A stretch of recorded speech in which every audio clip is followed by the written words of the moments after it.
Welcome back. This is Around the Crown. We're talking all things Sacramento Kings and beyond. Join the Royal family by hitting that subscribe button, and while you're down there, smash up that like button as well. We got a bunch of things to talk about. We're moving on from the game. We don't want to talk about this Raptors game anymore, so we're moving on. I want to talk about some trades, some other exciting news, and I want to hear from you guys. So let us know in the chat, guys, you want to trade for potential trades, and maybe Calvin and I will give our insights on that. But first off, I just wanted to mention there are a ton of COVID outbreaks currently going on around the league. We just saw Chicago have 10 players put on the COVID list. Their next game against the Raptors has been postponed. Kings haven't really been affected by COVID that much yet. They've been lucky, yeah. And they haven't had that many injuries. And they're still losing a ton of games.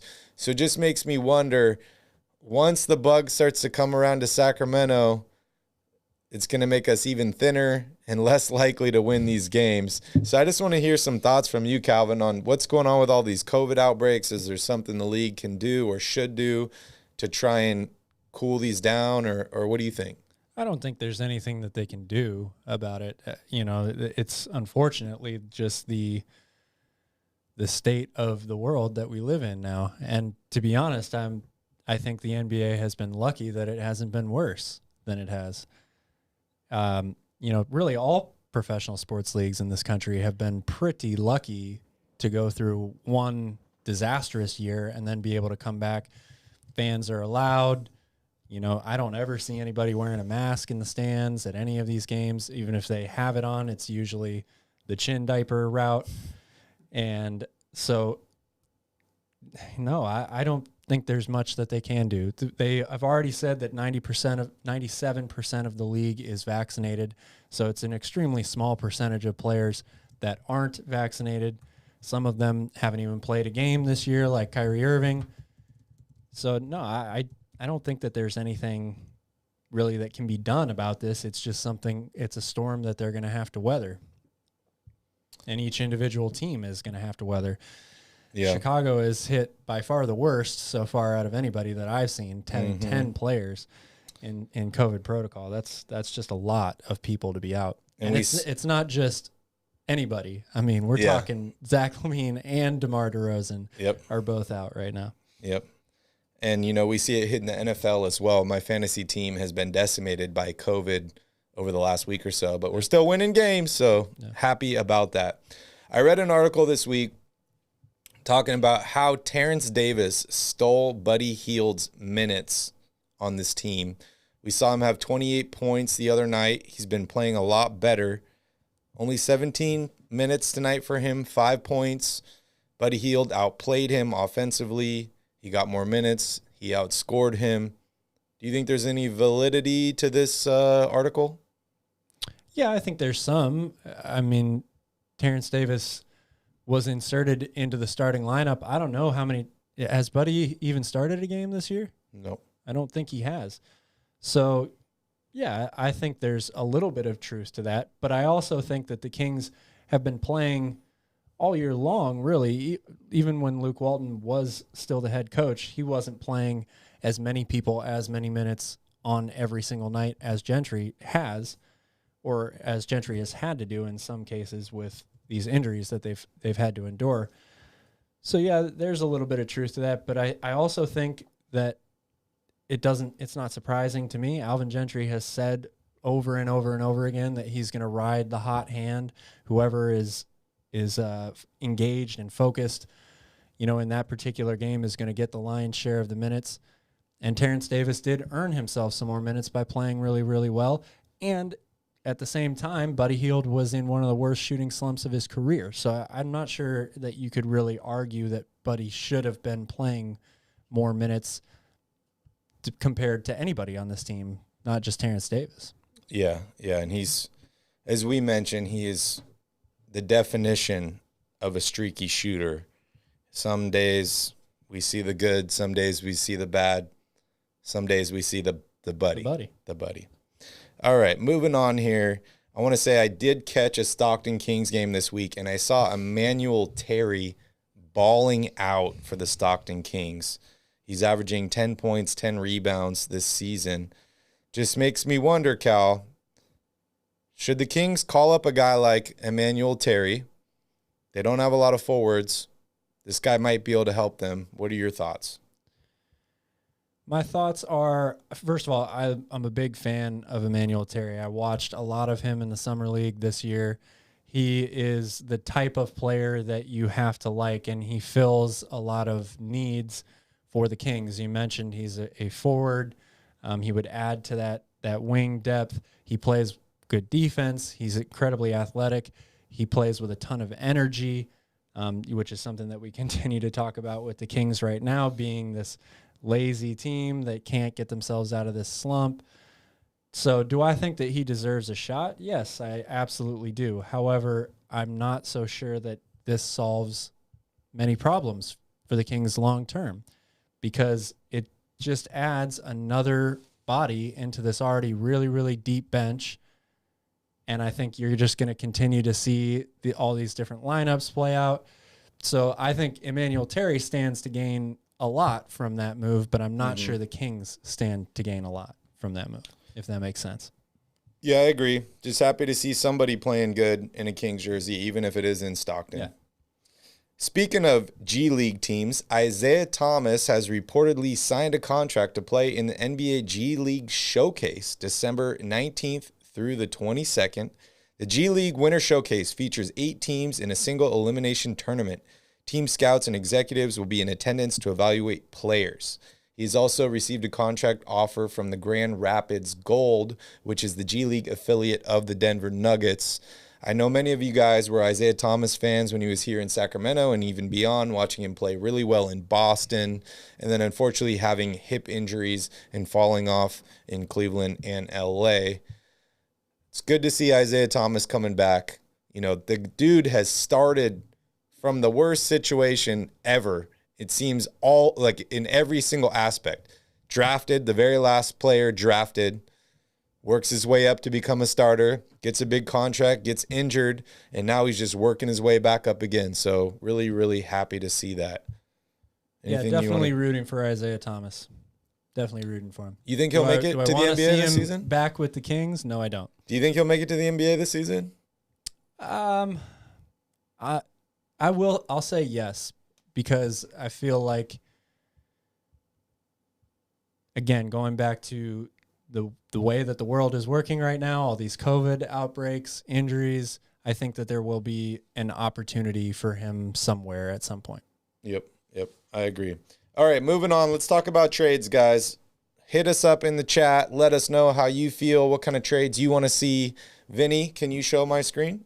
I got one I want to talk about with you guys that I saw today by Sports Not. What do you think about this trade, Cal? Kings get Ben Simmons. Oh, sorry, not Tyrese Maxey. That is a mistake. Yeah, I would do that trade. There we go. Matisse Thybulle. So I want to hear your thoughts on this trade. Ben Simmons, Matisse Thybulle for De'Aaron Fox and Marvin Bagley. Both of us had talked about how we don't want to get rid of Fox. We're not in the trade Fox camp just to trade him. We would only trade him if we felt like it would help this team improve. This adds a lot of defense to this Kings team. How are you feeling about this deal? Well, I've already been on record many times about how I feel about Ben Simmons. And as of today, I would not do a deal that involves De'Aaron Fox for Ben Simmons until I see Ben Simmons play again, and I'm convinced that his mental attitude, his attitude towards the game, how he approaches getting better at basketball, fixing his inefficiencies have changed. I'm not giving up my best player for him at this point. Is there a deal that I would do for Ben Simmons? Yes, there is. It wouldn't involve De'Aaron Fox, though.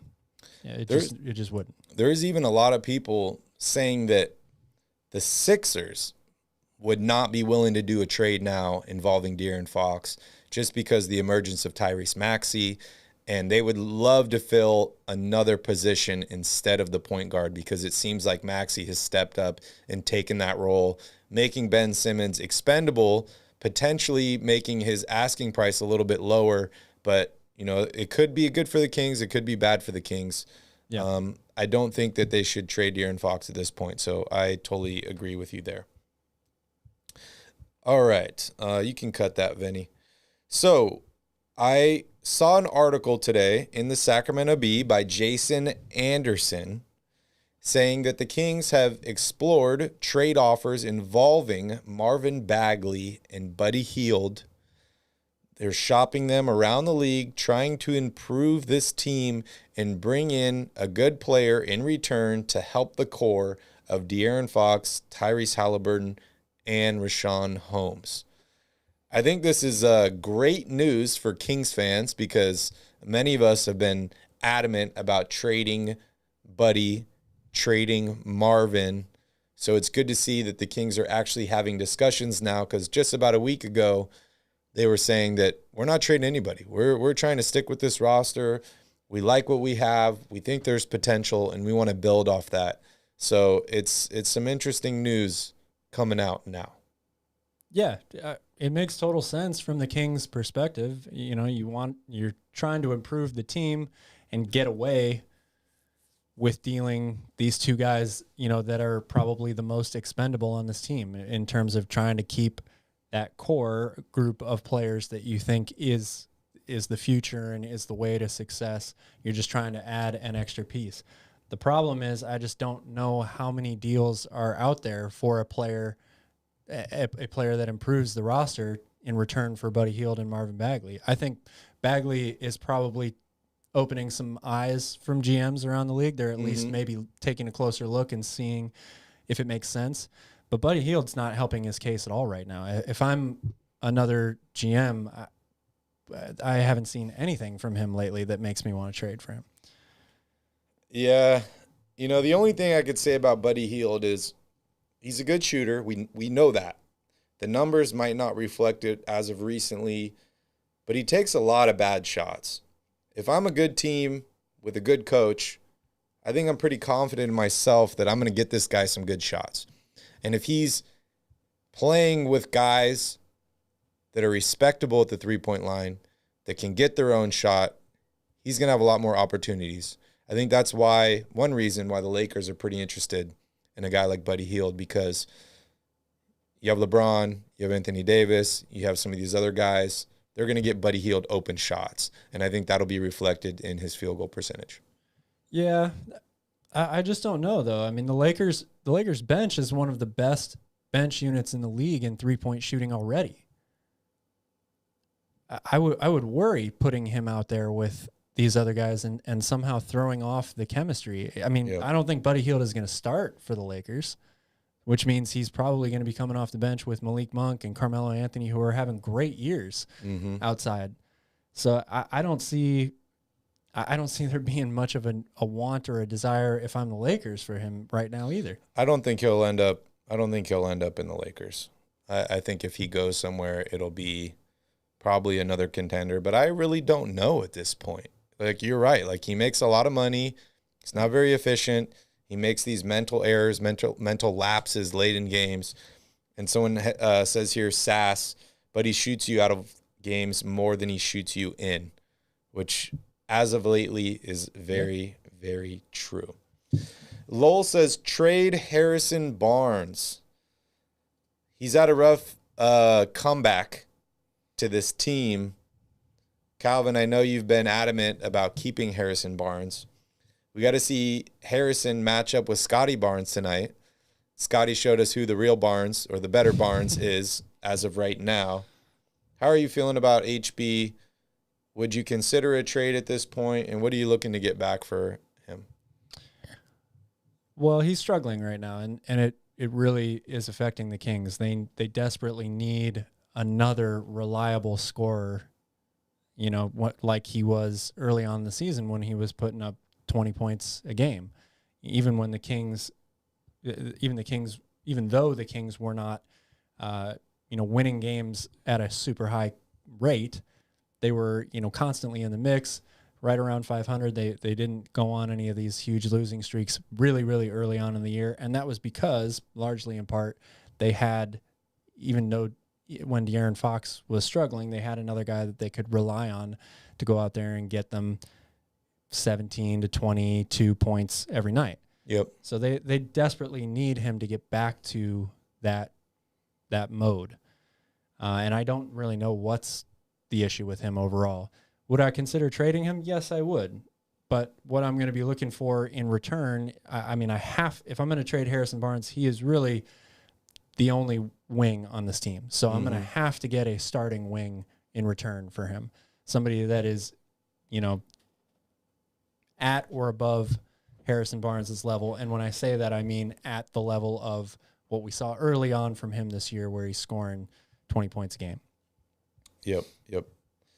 I agree. We'll talk a little bit more about Harrison here in a second, but I want to address somebody here in the chat. Gothen. Is it Gothen? Gothen. I'm sorry, man. I always mess up your name. I'm horrible with names. I'm really bad with names. But anyways, he says, how about the Suns for a buddy destination? I'm looking here at the trade machine. Vinny, you can show my screen if you like. What are you really going to get from the Suns? You look salary-wise, they don't really have much to offer. They're not giving you Ayton. They're probably not giving you Miles Bridges or Cameron Payne. So you're going to get, what, Jay Crowder and Dario Saric? Maybe a draft pick for Buddy Hield. Is that really worth it? I don't know. Well, I would take Jay Crowder. I would. Yeah. Because it adds wing depth. It adds a reliable outside shooter, a good defender, and a veteran guy who everywhere he goes, he seems to be on winning teams as of late in his career. I was a big fan of his when he was with Dallas. I loved him in Boston. But when I watched him go to Cleveland, man, he lost his shot. He was not playing defense in Cleveland at all. And this is with a team that goes to the finals with LeBron James. So, I'm not a big Jay Crowder fan anymore. I used to be. But let us know how you feel about this deal, if you'd be willing to make this trade. Other than that, I don't really see many other guys here that they're going to give up. And that's what it comes to, is Buddy Hield's got this huge salary here, $22 million. So, using a combination of some of these guys to get up to that 20 million range, I don't know how possible that really is. All right, Vinny, you could cut that for me. LOL says Suns decline. Crowder has been great for them. Yeah. I mean, Crowder's great with some teams. Some teams he's not. But, he played great with the Jazz. Thought he played really good. But the problem with this Kings team is, I think we've mentioned on a prior podcast, maybe it was Skip, is that when good players go to the Kings, they seem to play below what they're capable of playing. So a good role player on another team, I have no idea what to expect from that player on the Kings. I really don't. I mean, yeah, I don't. It's a bad attitude to have, I know, but it's tough. I feel like you have to at least try to make your team better. Whether or not the guy actually lives up to the bill is another story. But I personally see Jay Crowder as an upgrade from Buddy Hield. I have no idea what the Suns would want in return for a guy like that. But if that deal was a possibility, like I said before, there aren't many wings right now that I wouldn't consider trading Buddy Hield for. Yep. At least guys that play regular minutes and are good shooters and can play some defense, which Jay Crowder is one of those guys. Another guy that's being mentioned as a potential trade target for the Kings and a couple other teams around the league. He's a young guy. I'm surprised he's already available, but Cam Radish with the Atlanta Hawks. He's a small forward, brings defense, can shoot the three ball. You like Cam? You think he'd be a good fit on the team? I like Cam. I think there's a lot of potential with him. You know, Cam has had some injury problems, and he hasn't really kind of lived up to a lot of the hype that surrounded him, in part because he really hasn't had as many opportunities, you know, in his short career. So it's a high risk, high reward deal, I think. But I would welcome Cam Radish to the team. Again, wing depth, guy who you know can go out and score, has the ability, the potential to be a good defender. He hasn't shown that to me yet. But again, he hasn't had a ton of opportunities. So, Yeah, I think any young guy that you can add to this team with potential is good. It's just a matter of what you're giving up to get that guy. Obviously, the Kings have a lot of guys making a decent amount of money. Some guys that are a little bit older, as in Harrison Barnes, Buddy Hield. Flipping those guys for maybe a salary filler and a young, talented guy like a Cam Reddish would be a win-win, I think, for both teams.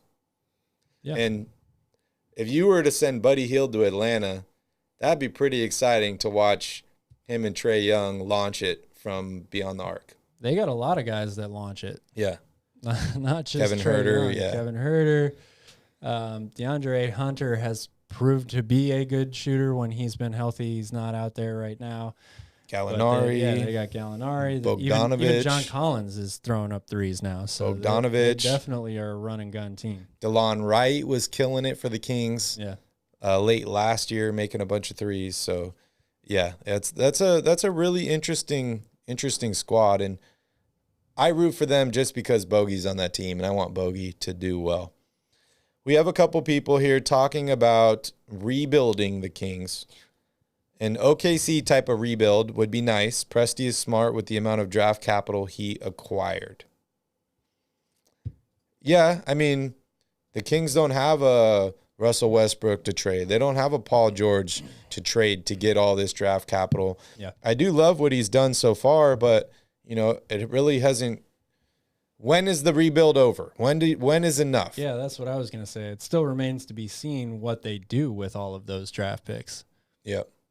I mean, they're Draft picks don't win games. They're right in another position to get a top draft pick again this year. So. Yep. And how many is enough? You saw it with you know, the Sixers.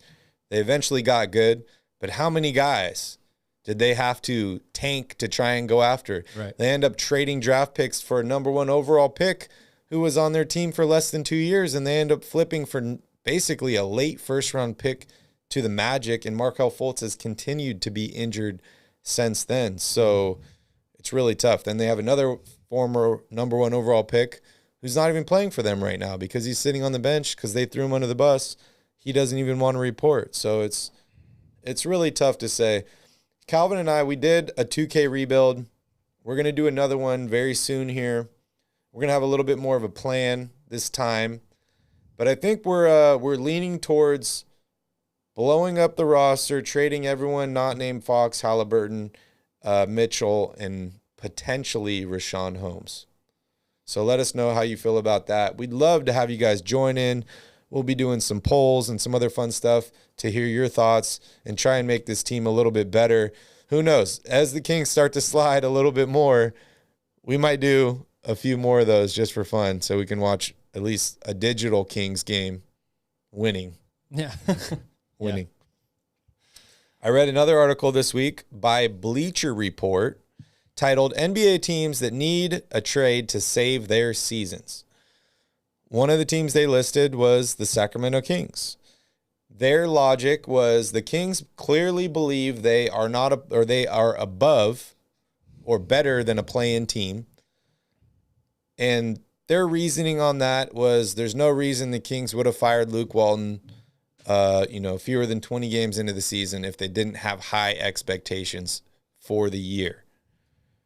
So I think we all agree here the Kings do need to make a move. It's just a matter of whether they can get a big enough name or player or multiple players to save their season, or if it's, downward spiral and draft picks from here. Yeah, I think it's very obvious that the Kings believe that they are better than what they have done currently. Everything that they've done shows it. Monty McNair himself has said it. He said he believed that firing Luke Walton and putting Alvin Gentry in charge would get the confidence back of this group to playing the way that they were early on in the season. They continue to double down on the draft picks that this front office has made in the past 2 years. They continue to double down on, bringing back Rashawn Homes. So all of that stuff tells me that the Kings believe they are better than what they have done so far. And I think that I believe that too. I don't know how much better I think they are than what they've done so far, but I do believe that they are better simply because they just don't play a full 48 minutes basically any night. If they did that, they probably have, I'm going to say, 3, maybe 4 more wins than they do right now.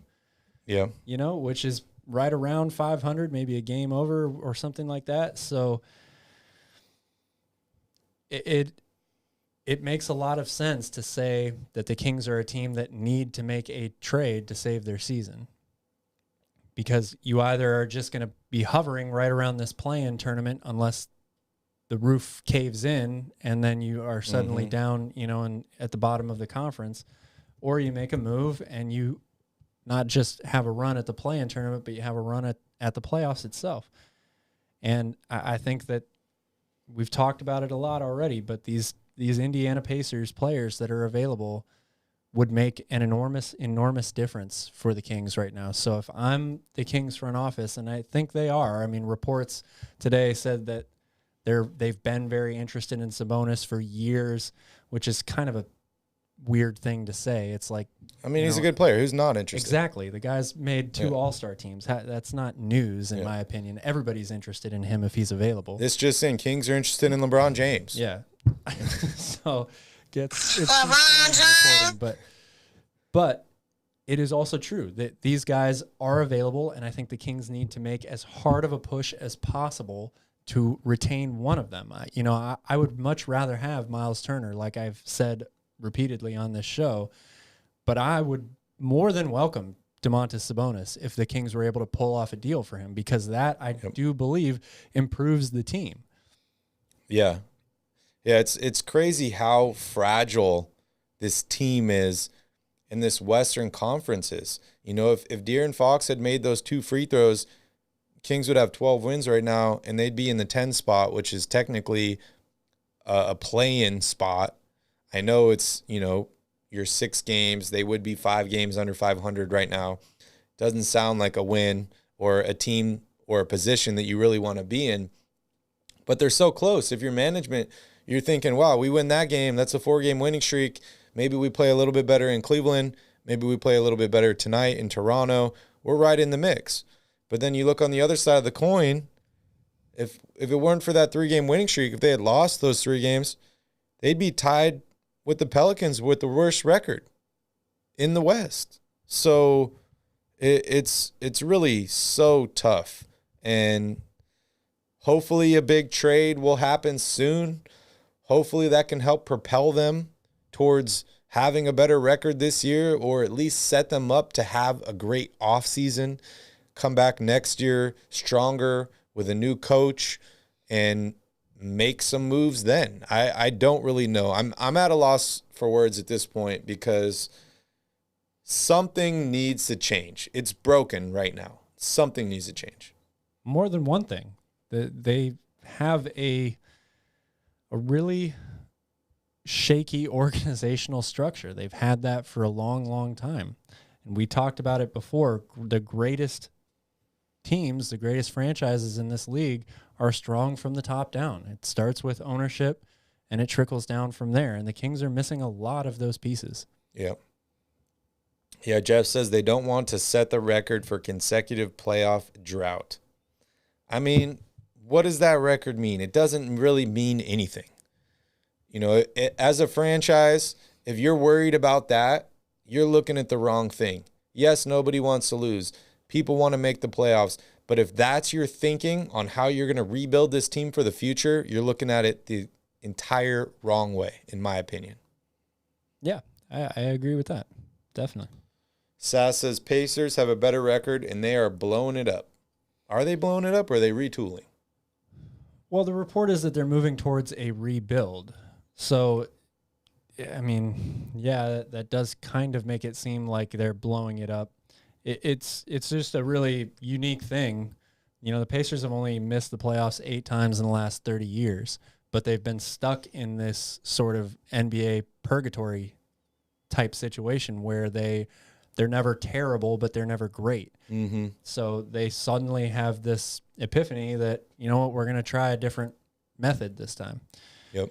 And they are getting rid of a lot of their best players, but they also are trying to keep a core of these guys to build around. I mean, they're open to trading Sabonis or Turner, not necessarily both of them. They want one of those guys to be the focal piece to go along with somebody like Duarte moving forward, who they really like and has had a great season, great rookie year. Yeah, and I think that's something that, the Kings can learn from. You look at some of these good franchises, there comes a point where you have to decide who's your guy. You look at the Warriors. They were in this situation with Monte Ellis and Steph Curry. You're like, okay, obviously these guys don't fit or they can't reach their potential together. We're at a fork in the road. Which way are we going? And I think the Pacers are at that point where they're like, do we go with Miles Turner? Do we go with Sabonis? Which one do we build around? We've tried them together for a few years. It's not quite working out. So, yeah, I don't anticipate them trading both of them. And, it might depend on what they can get for one guy versus the other, as into who they keep and build around, because I think they do honestly like both of those guys. Oh, yeah. And I don't blame them. I like both of those guys, too. Those guys, yeah. Lowell says, are you guys pro fire the current front office? No, I'm not, because this trade deadline to me is going to be the make or break moment for this front office. There's still an opportunity for them to do something here. Monty has drafted best available. He's put together this roster that has a lot of good individual pieces, and now he has an opportunity to make something out of those pieces that results in a better overall team. I think it's a little early or premature to fire the whole front office right now when this important date of where 65% of the league becomes tradable hasn't even happened yet.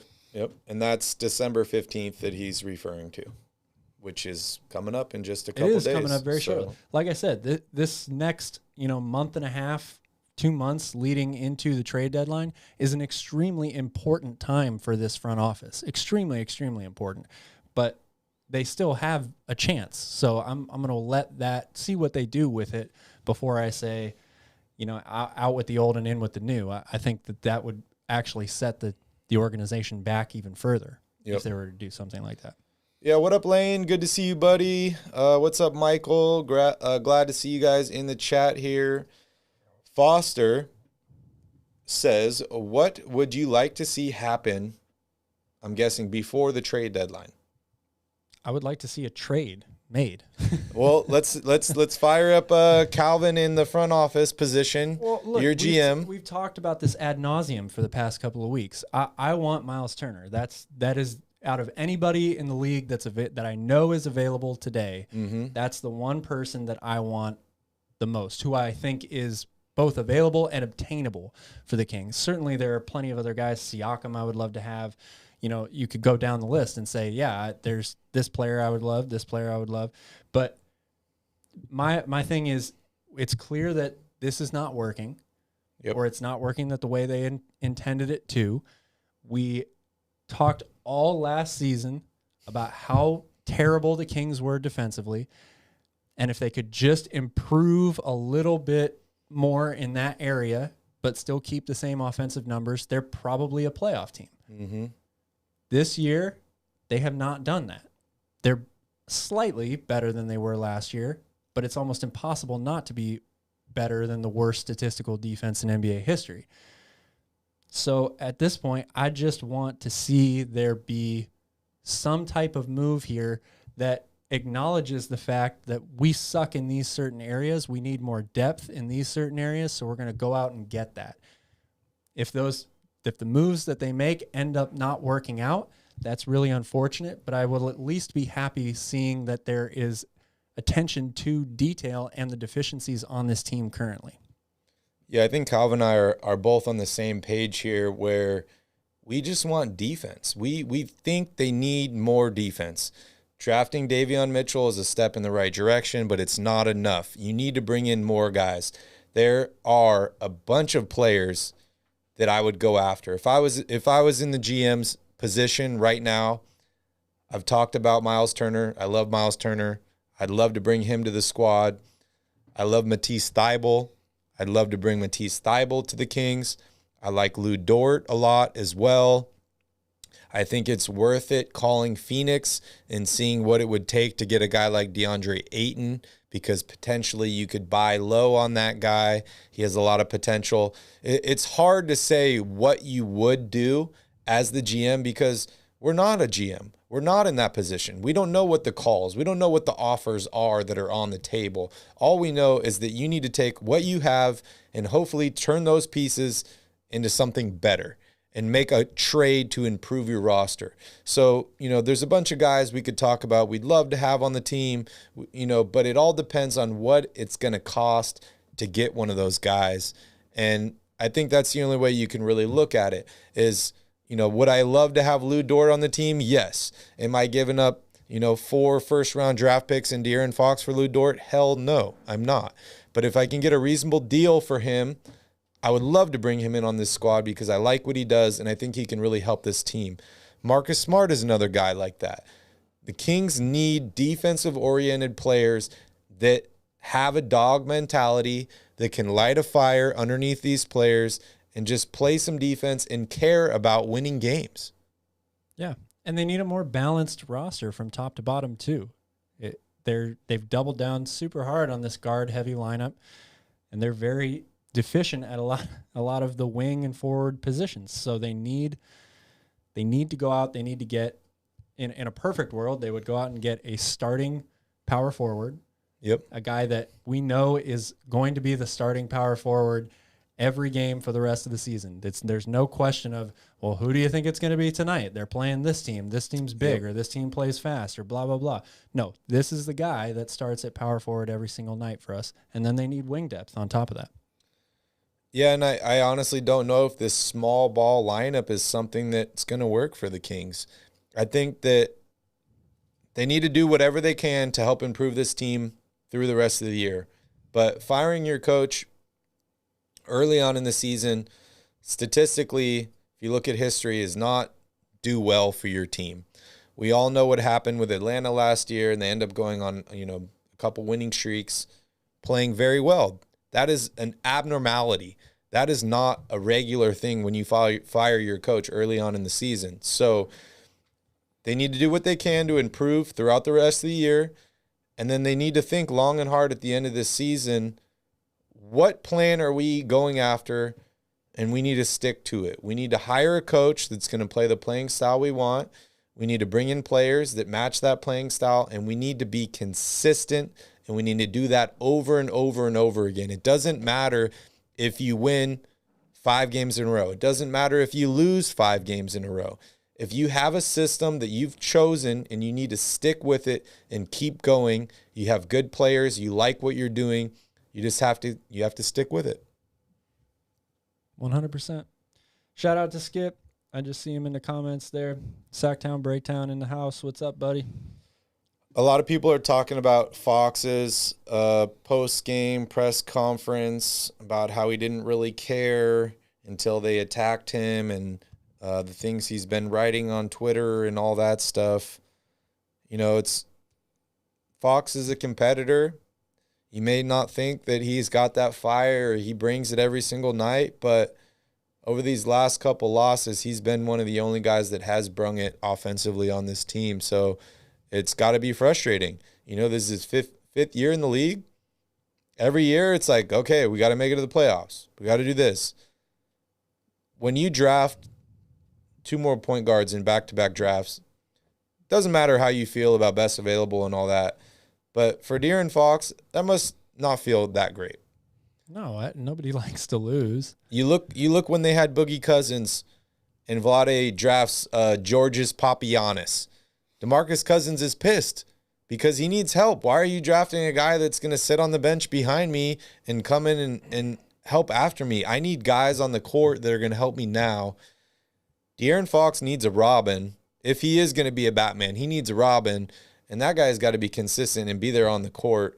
I love Dame Lillard. I love everything I've seen from him. But C.J. McCollum helped Dame a lot. You look at John Wall in Washington. Bradley Beal helped him. You saw it in Toronto with Kyle Lowry and DeMar DeRozan. Players build off of each other. De'Aaron Fox doesn't really have a guy. I would love it to be Tyrese Haliburton, but he needs a guy to build off of. Well, the way the NBA is now, you actually need more than one guy. I mean, it used to be a Batman and Robin league, but it's now become a three-headed monster league. You know, thanks to LeBron and Wade and Chris Bosh, that forever changed the NBA. That you look around, all the best teams in the league have three guys. I mean, the Warriors right now are kind of the only team that really doesn't fit that mold, I guess, to me. Maybe even Utah. But you look around the league, and all the better teams in this league have three people that might not all be stars or all-stars, but they're very high-level players that you can count on night in and night out. Yep. And the Kings are a long ways away from that. Lane says, would you be shocked if no trades happen before the deadline? Would I be shocked? No. I wouldn't. I would be. I would be really shocked. They got to do something. They got to do something, but I think it was Skip in there made a good point in that teams, the worse and worse that the Kings play, teams might start to shy away from them a little bit for trades, at least meaningful trades. You know, I'm sure there's something out there that they could do to just swap players, you know, on rosters. But in terms of making a move like for a guy as in Miles Turner or Domantas Sabonis, a really impactful player that you know is going to improve the team immediately, the Kings might be playing themselves out of that a little bit. Yeah. You know, the only thing I can say as far as the Kings losing, it makes that draft pick a little bit more attractive to other teams. I look at the Thunder, SGA is playing great, but he's got nobody else. He might not even be in their future plans on that team. Would you be willing to give up for him? That's the problem with them is they've put themselves in this position of all it is assets. They don't have, to me, they don't really have like a direction moving forward. They're just a mixed bag of people. I mean, even SGA, the only reason they have him is because they had Paul George. Yep. Do you think the Kings should go after him? I would love to have him. I'd love to see him and Fox together. I would love to have him. But I don't know. I mean, maybe you could convince the Thunder to do a deal that doesn't involve De'Aaron Fox. Yeah. But I find it kind of hard to believe. I mean, what if you're the Kings, what are you going to give the Thunder? They already have 1 billion draft picks. So unless they're even crazier and decide, okay, let's just keep on taking these draft picks, that doesn't really do much for me if I'm them.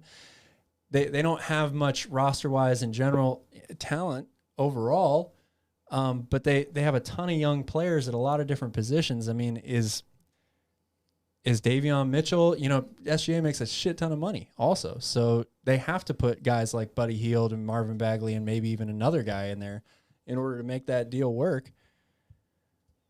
Let's fire up the trade machine and take a look at this. I just don't know, man.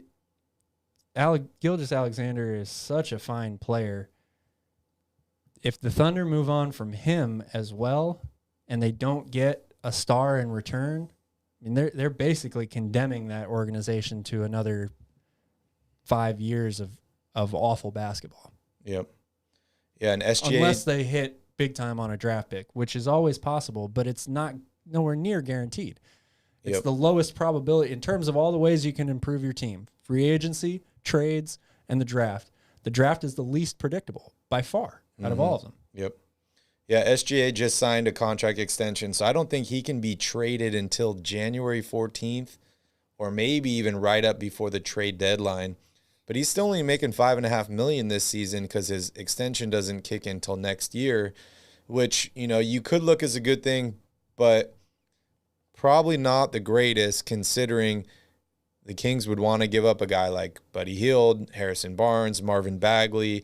All these guys make more money this year than SGA does. Someone's talking about Tyrese Haliburton and Marvin Bagley. I think it's Skip here for SGA. I think you got to throw a draft pick or two in there as well. And if you look at the Thunder's track record, they when they make these deals, they make big time deals. They get big valuable trade pieces in return. What to either compile more draft picks or make another move in the long run. I haven't seen them do, a mediocre deal that involves one of their better players ever since they've been a franchise, really. Yep. Since they moved over from Seattle. So, yeah. And we all saw them get fleeced on the James Harden deal, so that might make them think twice about trading one of these young guys away. Because Paul George, you knew what you were going to get from Paul George. I think that's why they traded him. They had Carmelo Anthony. They got rid of him. They have had guys. I can't think of a luckier fan base to have all these guys. I know they didn't win a title, but if you tell me I could have Russell Westbrook, James Harden, Kevin Durant, Serge Ibaka, Paul George, Carmelo Anthony, like the list goes on and on. They've had a ton of good players on this small market franchise in a relatively short amount of time. And now they're loaded with draft picks. I think they have one of the brightest futures in the NBA, which is surprising to say about a team that doesn't really have a lot of guys to build around. All right, a couple shout outs here. Hair and Beard Podcast, good to see you. We got Kristen in here. Dylan is here. You guys are upset. We are upset too. Welcome back to Kings Group Therapy. We broke down the game earlier. If you want to rewind, it's not very fun. It's a quick section. There wasn't a ton to talk about. Probably skip over that. Other than how bad they played tonight. We're talking about trades right now. We're looking at the Thunder's roster here. I know I had mentioned Lou Dort over and over again, how I love him, but he's making less than $2 million this season, unless you're taking on a lot of salary. But this Thunder team doesn't really have much salary to give up. No, you look at Derek Favors, almost $10 million a season. Josh Giddey's second highest paid player at $6 million as a rookie. Yeah, so I don't know how many of these guys the Thunder would have to package together to trade for a guy like Buddy Hield or Harrison Barnes, and I honestly don't know why they would even be interested in those guys. But Kings have all their draft picks, which is positive, and they need to make a move. They definitely need to make a move. Any other guys, Kyle, that you're thinking? Vinny, you can cut my screen. That I'm thinking of trying to trade for? Yeah. Just any names that pop out to you that you're like, I would love to see this guy in a Kings jersey. We talked about Siakam. Well, yeah, I don't really want to talk about the Raptors anymore. I could look at any NBA roster in the league and pick a couple of guys that I would probably like to have with the Kings. I just don't know, if it's realistic to think that they're A, available, and B, that the Kings have enough or have what it takes to go and get them. The Kings are they're really handicapped right now. Like I see in here Jaylen Brown. Of course, why you'd be absolutely crazy to not want Jaylen Brown on your team. Yeah. But if you're the Celtics, who are you going to take for Jaylen Brown from the Kings? Michael says Fox and a 2022 first-round pick. Well, okay. I mean, I probably would do that deal at this point, just because Jaylen Brown is a tremendous talent, wing depth, all of that stuff. Do I personally believe that the Celtics are doing that deal? No, I don't. Yep. Yeah, shout out Gothin. You guys got to hit that like button. If you're Kings fans, smash up that like button. Calvin and I are here. We're bummed. We're watching the game. We're pissed off. We're still here. We're giving you a shoulder to cry on. We're giving you somebody to talk to. We love talking Kings hoops. So make sure you guys hit that like button down below and hit that subscribe button to join the Royal family, because we're going to do this after every game this season. It doesn't matter if they lose, if they win. We're going to be here.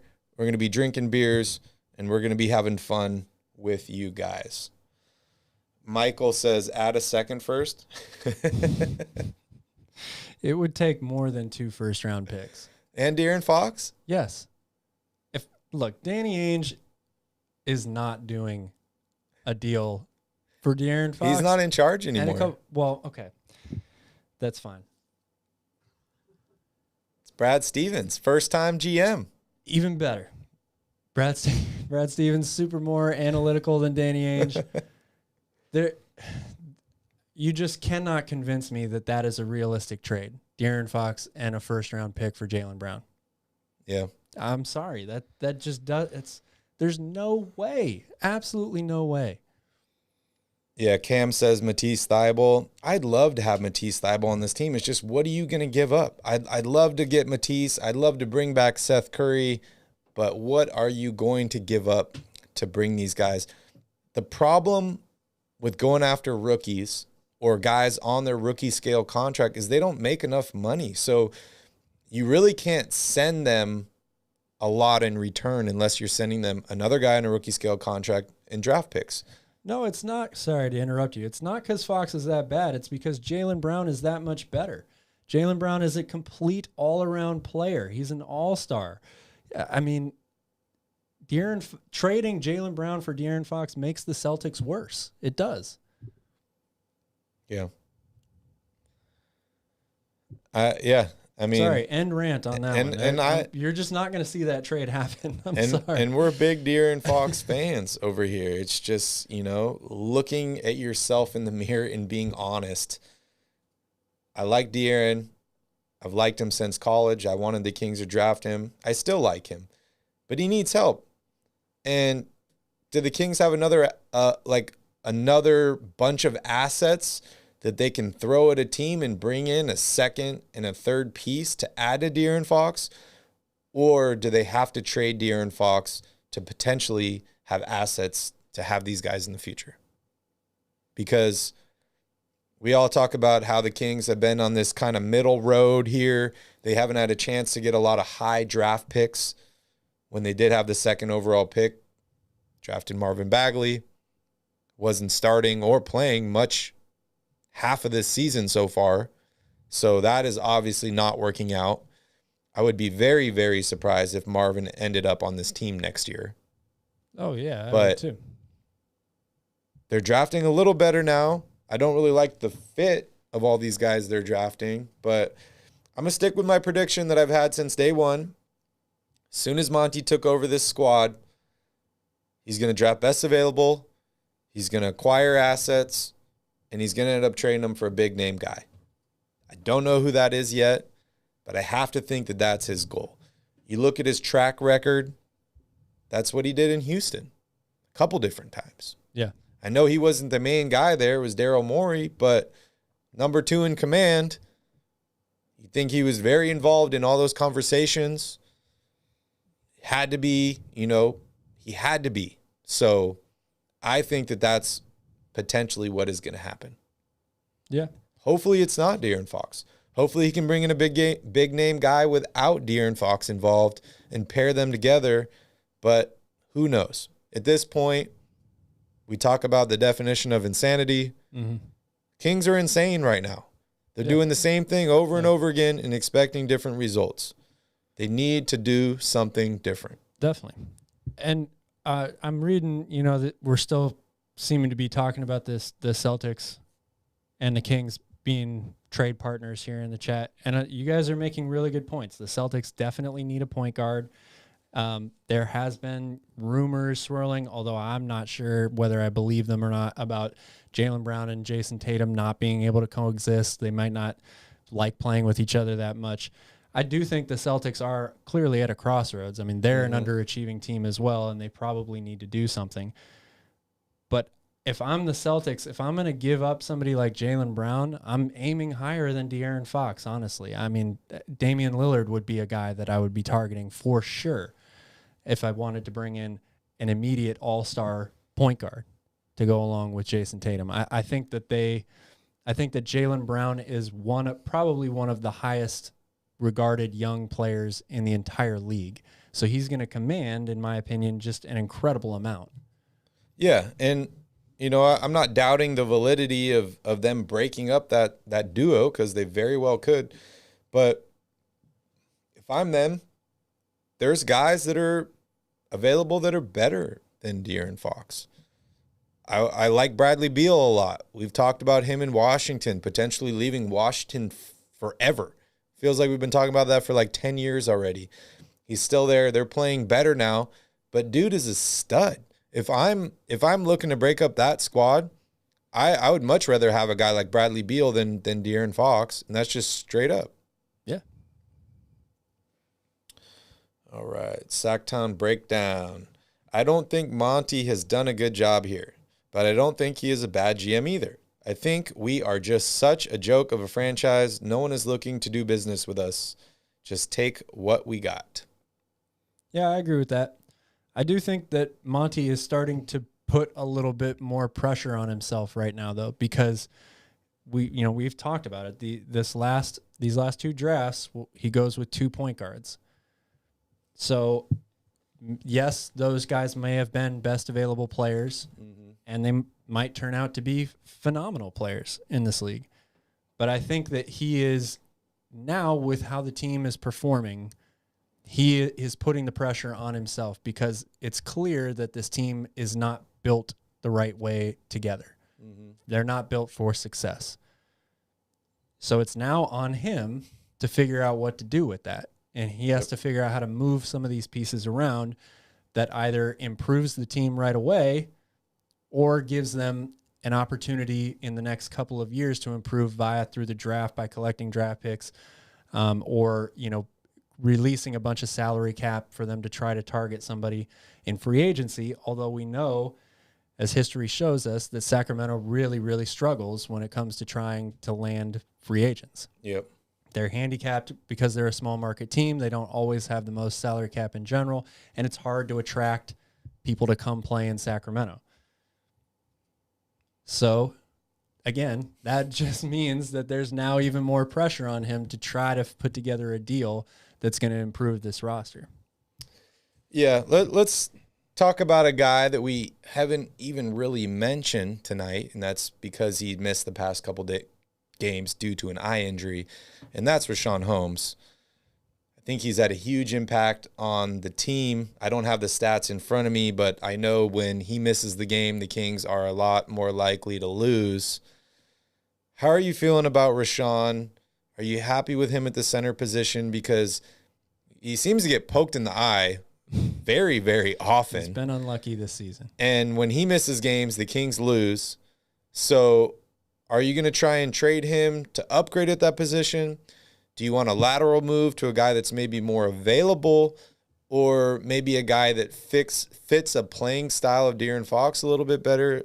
How do you feel about the center position overall in Rashawn Holmes? I've been a fan of Rashawn Holmes the past few years, that he is, slowly ascended into this starting position in Sacramento. I think, to quote Skip from the other day when we had him on, we could do a lot worse than Rashawn Holmes. And his skill set should fit with De'Aaron Fox very, very well. Yep. He's not the biggest guy, doesn't set maybe as good of screens as Miles Turner, like we talked about with Skip when he was on. So it's hard, maybe for him to free up De'Aaron Fox to the best of his ability every time. But a super athletic guy who's a great rim runner and a lob threat every time is somebody that you would think would work wonders with a guy like De'Aaron Fox. What about on the defensive end of the floor? I think Rashawn does an admirable job on defense. I think he's put in a difficult position a lot to have to guard, these incredibly big centers all the time, night in and night out. So, yeah, I mean, if there was an opportunity for me to upgrade at that position, I would totally look towards doing that. Yeah, when we did have Skip on the show, we talked about what we loved about Miles Turner, and that's being a rim protector and how that makes it a lot easier on some of these other wing defenders because they know somebody has their back. I think the Kings definitely need a defensive presence inside. I don't think Rashawn Homes is that guy. Does that come from the 4 position? Do you move Rashawn to the 4? What I was going to say is part of the reason is it's not 100% Rashawn Holmes' fault. It's because he doesn't have anybody in there with him. It's all solely on him every single night. I mean, he's averaged over a block per game the last 4 years. And I realize that's not, it's probably going to put him somewhere in the middle of the pack in terms of blocks per game. But he definitely has the athletic ability and the timing to be a shot blocker. He averaged 1.6 blocks per game last year. That's pretty good. Yeah. But part of the problem is he's undersized at his position and he has nobody next to him. No defensive help next to him whatsoever. And you go for the block and they dish it to the guy behind you and an easy layup. Yeah. All right. Well, I want to fast forward here a little bit to the trade deadline. It's in February. Let's say that the Kings have been able to maintain where they are. I don't really know exactly what that means, but let's say they have a 500 record or so now until the trade deadline, or maybe a little bit worse. The big moment comes. It's time to make a deal. You're not finding any of these big name guys. You miss out on Miles Turner, Sabonis. You miss out on some of these other guys. Then what do you look to do if you're the Kings? That's going to be the tough question to answer. I think at that point, you might have to look towards the draft. Let's just try to at least get some of these guys off the books, collect some draft picks, maybe add some wing depth, even if it's not somebody that you're necessarily going to count on as a starting rotation player. But I think that some type of move that's going to benefit you possibly in the future still needs to be made, and it would appease a lot of the fan base as well, right? I mean, if another trade deadline comes around and there's nothing that gets done and this team is exactly the same as it is today, people are going to be pretty disappointed, I think. Are you having a discussion with De'Aaron Fox and asking him if he's down for a rebuild, or if it's time to move on from him and give him a better situation and maybe give the Kings some draft picks to build around in the future? Or are you saying, I don't care what he thinks. We got him locked up long term. We're trading everybody except him, and we're going to revisit it at the end of the season? That's a really, really tough thing to say. I'm not so sure. I mean, I feel like your franchise player, you should be having those types of conversations with him regardless. The question is how it affects him. I mean, you're kind of playing with fire a little bit in that he could come out next season or in the summer and be like, this team hasn't done anything for me and I'm over it. I want out. And at that point, you'd be like, well, fuck, we should have traded him at the deadline. So and they're not the Sixers. They can't bench him. Yeah. They can't bench him the whole season and not care. Yeah. Yeah. They have some talent. They can't afford to leave any of it on the bench. Yeah. As we saw what happened with Marvin Bagley. Yep. All right. We're going to take a quick break. And when we come back, we're going to take a look at the Kings' next game and next week of basketball with Kings Crusade.